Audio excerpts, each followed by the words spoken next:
Welcome to the deep dive. Yeah, to be here. Today we're diving into a really compelling discussion.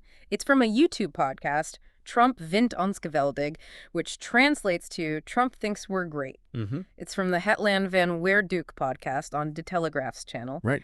And our focus is going to be on the experiences, the perspectives of Jacco Kleinhans. He's a representative for Afrikaners in South Africa. Yeah, and this follows his recent meetings with Donald Trump, but also other quite significant figures in the U.S. Exactly. So we really want to unpack the core insights from that conversation, looking, closely at the Afrikaner community, their specific situation in South Africa. And this, well, frankly, surprising level of interest coming from American political circles. It's quite something. It really is. And we'll also touch on these broader themes that come up, self-determination, cultural preservation, all within this changing global landscape they discuss. And just to give a bit of background here, Jacco Kleinhans, he makes this trip annually, usually to Europe with a group of Afrikaners. And the whole point is to engage with political figures, academics too, basically advocating for Afrikaner interests. And when we say Afrikaners, we mean the descendants of Dutch, German, French Huguenot settlers, going way back to 1653. Precisely. And the podcast frames this community, sometimes calling them a white tribe, as feeling like their position is, well, under fire, increasingly vulnerable. Right. Hence the need for this international advocacy. Exactly. Okay, so let's unpack that connection to the U.S., and specifically Trump, because this deep dive really zeroes in on Kleinhans's recent time in America. Yeah, meetings at the White House, the State Department. It seems like it was sparked by what the podcast calls Trump's curious preference for the Afrikaner situation. Is that right? That's the term they use. Apparently, he said he holds them close to his heart, even talked about considering them political refugees. Offering asylum. Yeah. They wanted it. Yeah. It's quite an unusual level of interest, from such a powerful figure on what many might see as a relatively niche issue. Makes you wonder what's behind it. Is it genuine understanding, strategic calculation, or something else? That's the big question, isn't it? Yeah. And here's where it gets really interesting. Despite this offer, this potential lifeline from a former U.S. president, the podcast makes it super clear. The main goal for Kleinhans and the community he represents, it's not fleeing to America. No. Their focus is on securing their future, their autonomy, but within South Africa. Right. They've been there for centuries. Over 350 years. The roots are incredibly deep. They're not looking to just up and leave. Okay, so let's talk about Trump's enthusiasm then. The podcast says his advisors described it almost like a hobby for him. Yeah, a hobby. And they claim he reads about Afrikaner history daily, views them as a tremendous people. That's the quote. A tremendous people. That's quite an endorsement. And it didn't stop there. Apparently, Trump actually instructed the State Department and Senator Marco Rubio as well. To do what? To find ways to bring all Afrikaners to America. All of them. How many people are we talking about? Around 2.5 million. Which, Kleinhans himself in the podcast basically says is logistically impossible. Right. So if Kleinhans knows it's impossible, what do you think the point of Trump saying that was? A grand gesture. Could be. Yeah. It definitely highlights maybe a disconnect between, a big political statement and the reality on the ground, and also what the community actually wants. Yeah. Does the podcast clarify the refugee offer? Is it still technically there? It says the offer exists, but it's not like an open door. It would need individual applications, case by case. And crucially, like you said, the preference is to stay. Right. To shape their future in South Africa. Exactly. Which brings us right to their struggle for autonomy there. Okay. The podcast really highlights this huge demographic shift. Afrikaners are now only about 5% of the population. That's 63 million people total. Only 5%. Wow. What was it historically? A century ago, somewhere between 25% and 30%. So a massive drop. Huge. So becoming such a smaller minority, they've had to rethink things. Completely. Yeah. And the podcast introduces this idea, this strategy they call concentration politics. Concentration politics? What does that mean? It means the strategy is for Afrikaners to sort of voluntarily move towards maybe 25 or 26 specific towns or cities, concentrate geographically. And why do that? What's the goal? The goal is to create environments where they can more effectively keep their Afrikaans language schools going, sustain their cultural institutions, their community organizations, basically build more self-sufficient autonomous areas. Interesting. But when you use a term like concentration politics, I mean, how is that strategy viewed within the community? by others in South Africa. Are there debates about it? That's a really good point. The podcast presents it as their strategy, but yeah, you have to assume there are internal discussions and definitely external perspectives on what that means, what the implications are. Is there a legal angle to this? There is. The idea is to leverage a specific part of the South African Constitution, Article 235. Okay, Article 235, what does it say? It grants cultural, religious, and linguistic communities the right to self-determination. So it's not just a social thing. There's a constitutional basis they're pointing to. Precisely. It was put in there back in 1994, end of apartheid, part of the transition deal. Mm-hmm. But here's the kicker. Uh-huh. That constitutional right, it's never been fully realized. Because the necessary enabling legislation, the laws to actually make it work in practice, never been passed. In 31 years. In 31 years. So the right exists on paper, but there's no real legal framework to fully implement it. A right without the teeth, essentially. You could say that, yeah. So this leads us to Oronia, right? That town in the Karoo region. Is that supposed to be an example of this? Exactly. Orania gets presented as a kind of real-world case study, a community that has achieved a degree of self-governance. How? Well, partly because it's so remote, geographically isolated. And they do set conditions for who can live there. Like what? You need to have a positive stance towards the, quote, Afrikaner cause, and you need to be able to speak Afrikaners. So it's a self-selecting community really focused on preserving identity through autonomy. Kind of a microcosm of what they maybe envision on a larger scale, yeah. But it's not all smooth sailing. The podcast mentions some friction, a demonstration. That's right. A radical faction within the ANC, the ruling party, specifically the EFF, the Economic Freedom Fighters. Aren't they the ones known for that controversial Kill the Boer song? The very same. They held a demonstration against Orania recently, which naturally raises concerns about potential conflict down the line. Yeah, that sounds tense. And the podcast is quite upfront about this. It acknowledges the Afrikaners' long history there, 350 years, and mentions that they do possess weapons for self-defense. Their history isn't simple. It includes conflict, sure, with black tribes, with English colonialism, but also, importantly, periods of cooperation. Okay, cooperation. That part might surprise some people. It might. The podcast really emphasizes this, saying that even back in the 1800s, you had instances of Boers, Afrikaners, cooperating with certain black tribes, often against other, more violent tribes. So it adds a layer of complexity. It's not just a history of conflict. Not at all. And it's not just ancient history either. There's an organization mentioned, Solidariteit. They're currently involved in actual agricultural projects with black tribes in various provinces right now, showing ongoing collaboration. So the relationships are clearly not monolithic. They're varied and evolving. Definitely. And what seems to be a key factor, maybe even a unifying one in some cases, is a shared opposition to centralism, a distrust of the central government in Pretoria. Interesting. Who shares this distrust? Well, the Afrikaners, represented by Kleinhans, clearly. Yeah. But also, according to the podcast, many tribes, including the Zulu king. The Zulu king, why is he wary of the central government? He's apparently very concerned about the government trying to get control over traditional Zulu land. How much land are we talking about? It's held in a trust, controlled by the king, and it makes up about 15% of South Africa's total land area. So it's significant. 15%. Wow. Okay, so this shared distrust of Pretoria creates some perhaps unexpected alliances or common ground? It seems so. Yeah. Based on mutual concerns about government overreach. And listening to the podcast, it's maybe not surprising there's this distrust. The central government gets painted in a very negative light. Oh, absolutely. It's described as a total disaster. Yeah. The phrase used is that it has destroyed the country in the 30 years since apartheid ended. Very strong language. Destroyed the country. That's quite a statement. And the podcast doesn't hold back. It talks about rampant corruption, taxes disappearing into officials' pockets. With no benefit to ordinary people, Afrikaners or the tribes. That's the claim. No benefit filtering down. And the ANC itself is characterized ideologically. How so? As basically a communist party aiming to control how all South Africans think, especially through the education system. And that causes friction. Big time. Especially with more traditional or conservative tribes, like the Zulus mentioned, who feel it undermines their own distinct cultures.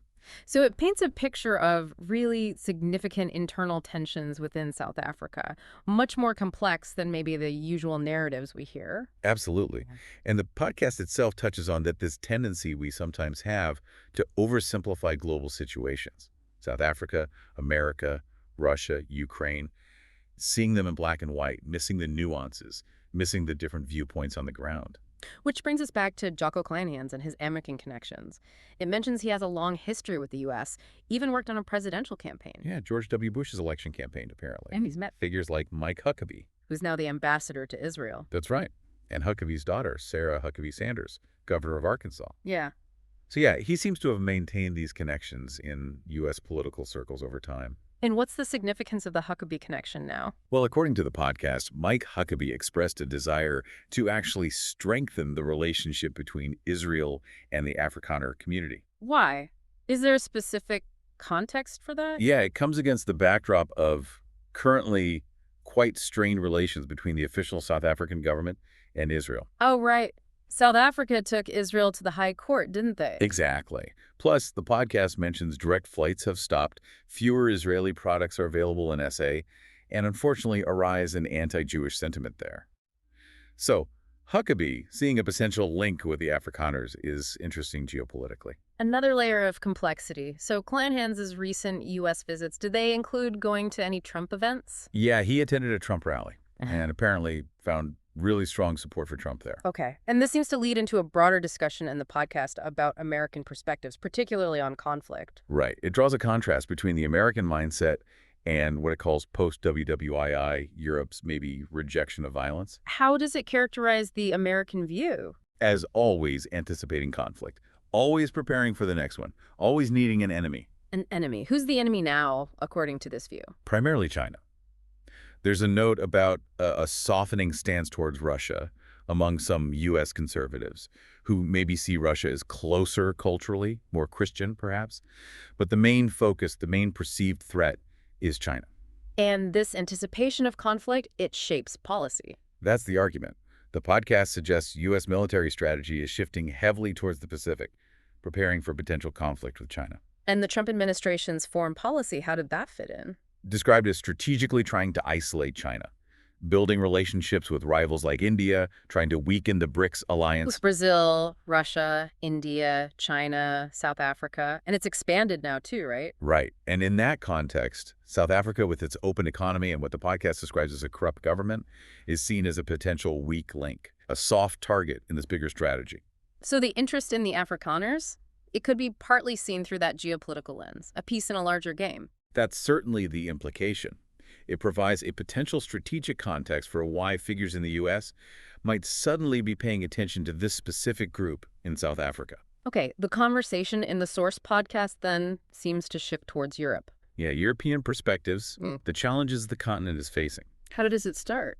It draws a contrast between U.S. and European views on free speech, using Joe Rogan's podcast as an example. Whoa, again. How so? As a platform where, pretty controversial figures can get a hearing, express diverse, sometimes difficult opinions, the implication is that this might face more hurdles, more restrictions in some parts of Europe. Interesting. And it raises concerns about the U.S. security umbrella over Europe. Yeah, what happens if Europe is no longer under that umbrella? Especially if the U.S. perceives that European values are diverging too much from American ones, like on issues around speech regulation online. It raises big questions about the future of the transatlantic relationship. And what about internal European challenges? Those are highlighted too. Demographic shifts, mentioning a rising Muslim population, concerns about struggling political leadership, and a feeling expressed in the podcast that Europe maybe doesn't fully grasp the threats it faces. Is anyone presented as an exception? Italy's leader, Giorgia Meloni. She's presented as someone who does understand the need to, quote, defend Western civilization. Okay. And criticism of other leaders. Yeah, the former German chancellor gets criticized for suggesting Germany should distance itself from America, a view apparently not shared by Meloni or U.S. figures like J.D. Vance who are mentioned. And the Trump administration's view of Europe. The podcast claims they actively tried to influence European politics, pointing to attempts in German elections, showing support for the AfD party. The alternative for Germany. Right. Even while suggesting maybe the Trump team didn't have a super deep understanding of European political dynamics. And mentions of U.S. consulates closing? Yeah, closures in Europe and also South Africa are interpreted as possibly a pressure tactic, a way to nudge governments towards aligning with U.S. policies. It also touches on the rise of conservative or right-wing parties generally. Briefly, yeah. Marine Le Pen in France, Orban in Hungary, the Freedom Party in Austria, Vlaams in Flanders, just noting that trend as part of this shifting landscape. And Ursula von der Leyen, head of the European Commission. Apparently being isolated, maybe even discredited by the Trump administration or people aligned with it for not falling into line with their views. So it paints a picture of quite a bit of friction between the U.S. and Europe and within Europe itself. Definitely. Differing perspectives, diverging paths, potentially. Which then leads to this, well, quite provocative question posed in the podcast. Does the Afrikaners' struggle for cultural preservation somehow foreshadow Europe's future? Right, that's where it gets really thought-provoking. What's the guest's take on that? The view expressed is quite stark, actually, that Europe might need to get worse before it gets better. Worse how? Facing a demographic crisis, facing political paralysis, which is linked back to the lingering impact of World War II. How does WWII cause paralysis now? The idea is it prevents a realistic, sort of realpolitik approach to today's challenges. There's a reluctance to engage in hard-nosed strategic thinking because of the historical baggage. And the example given is? Failed coalition politics in the Netherlands. Yeah. Just the difficulty in forming stable, effective governments, seen as a symptom of this deeper paralysis. The podcast also brings up younger generations in Europe. Yeah, contrasting them with the Afrikaners, suggesting maybe a lack of interest among some young Europeans in their national history and culture, not visiting museums, things like that. Whereas the Afrikaners have a strong connection to their heritage, including Dutch history. That's the contrast drawn. And it links to this idea of the importance of a people being able to, well, fight is maybe a strong word, but to assert themselves with focus for their cultural survival. And that trait is seen as diminishing in places like the Netherlands. Yeah, attributed partly to something called oikophobia. Oikophobia, what's that? Basically, a fear or aversion to one's own culture or home, linked to an internalized self-hatred, perhaps stemming from guilt over past events. So the argument is that Afrikaners, while acknowledging apartheid's wrongs, have sort of processed their history and are now focused on the future. Whereas some in Europe are still kind of stuck, fixated on past wrongdoings, which maybe hinders tackling present-day problems. That's the perspective offered. It's a challenging comparison. Definitely. And the podcast also briefly notes the underreporting of some current crises, like the terrible conflict in Sudan, contrasting it with constant media focus elsewhere, just highlighting skewed priorities, perhaps. But is the outlook for Europe entirely bleak in this sphere? Not entirely. It does suggest a future is possible. There are emerging lights, maybe a revitalized next generation eventually. But the near future, predicted to be unstable, politically volatile, maybe even violent. And finally, it talks about frustration in Europe. Yeah, frustration with the gap between election results, say, a shift to the right, and actual policy changes, things not really changing on the ground. And the solution proposed. The need for conservative movements to develop a really compelling, future-oriented vision. Yeah. With detailed plans, something akin to what American conservative think tanks do, like the Heritage Foundation's Project 2025, not just reacting, but proactively planning. Right. Detailed planning for what happens after an election win. Exactly. To translate votes into actual policy shifts. Okay, so let's try and wrap this up. Bringing it all together, this deep dive into the Afrikaner experience, this unexpected link to U.S. politics. What are the main takeaways for you? Well, it really throws a spotlight on this incredibly complex mix of cultural identity, the struggle for self-determination, trying to carve out a future, and all of this playing out against these shifting global alliances. It really makes you think about how local issues and big geopolitics intersect. Absolutely. And Trump's involvement, however you interpret it, just underscores how unpredictable international politics can be. And the motivations behind political movements aren't always straightforward. Not at all.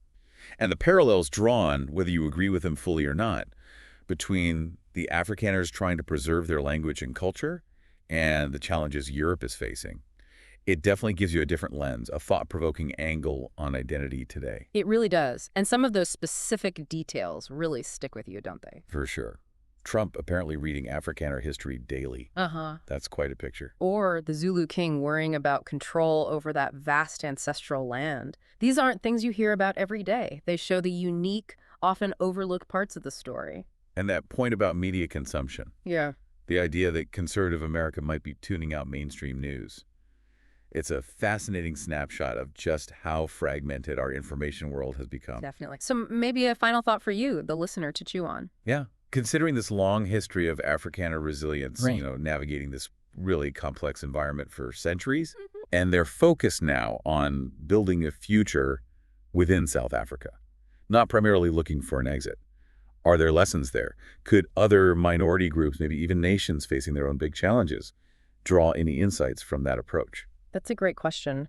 And just broadly, how does this kind of pursuit of cultural autonomy, whether it's Afrikaners or others, how does it fit with these massive forces of globalization, questions of national identity in the 21st century? Yeah, lots to think about. It's about culture, politics, survival, all playing out right now in our very interconnected world. Definitely something to keep mulling over. Thanks for taking this deep dive with us today.